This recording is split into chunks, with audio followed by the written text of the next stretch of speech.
Good Monday morning, everyone. Lisa Wilkins here, Director of Training for BNI Massachusetts. And first and foremost, I want to apologize for not being with you last Monday morning. Honest to God, maybe this is happening to some of you out there. I had no idea what day of the week it was, what week it was, what the date was.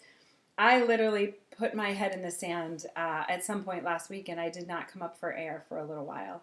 And so I apologize for not being with you. And honestly, I found out what day it was when my friend and colleague Anthony McWinney reached out to say, hey, where was my Monday morning motivation? And so my apologies, but here I am.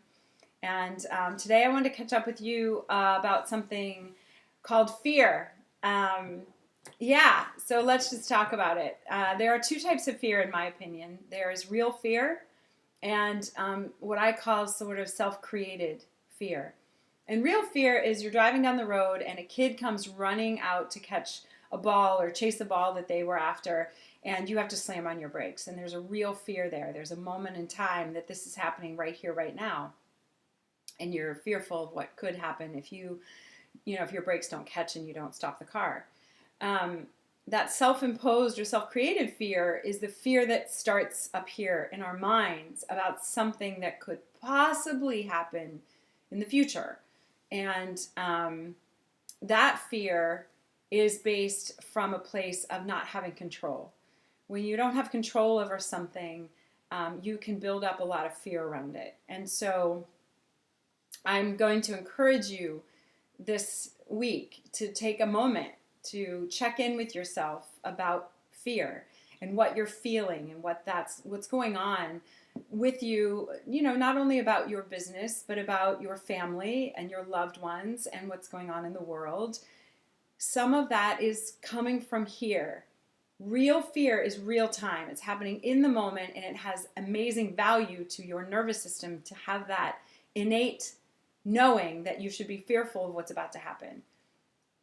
The fear of the future, of things outside of our control, is fear that's going to make us feel unhealthy and unsettled, and that's not helpful right now.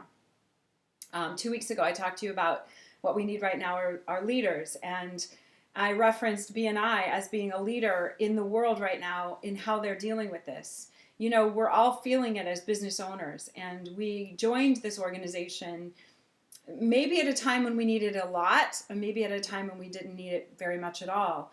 But I got to tell you, you're in it, and this is an organization that is going to get you through it, because you need networks more than ever right now, and you need your friends that you've made through BNI.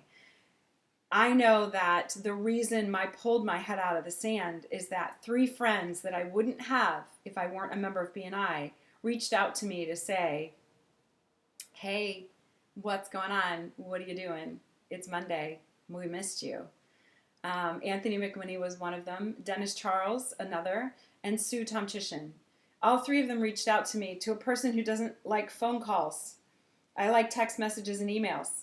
And they all 3 called and left a message asking if I was okay. And I'm going to get through this without crying. So what I'm asking for you to do is to look at those 2 types of fear and really be honest with yourself, and know that some of the fear that you're experiencing right now is that self-imposed fear of things you don't have control over. And instead, if you took that energy and focused it on, how do I make the absolute best of my online meetings and my online one-to-ones and my BNI network and my friendships that I've made over the years, that's going to get you a lot farther. That's going to help you out. And if you focus on the tools that BNI is putting out there as fast as they can to help you help each other, that's going to be a good use of your energy, not in that place of uncontrolled, self-imposed fear. I'm also going to invite you to do something else that I love, which is practice this. Practice this ruthless compassion. So not just your old basic compassion, ruthless compassion. Ruthless, when you think of somebody who's ruthless, they're. Ruthless compassion. Imagine somebody being so compassionate with you that you can't help but take it in. Do that with yourself. Do that with each other. and really try to engage in what you or I would call a normal activity, having your meetings, having your one-to-ones, really building your networks and your friendships right now when we need them more than ever. I encourage you to practice ruthless compassion with yourself first and foremost, and I'll see you guys next Monday.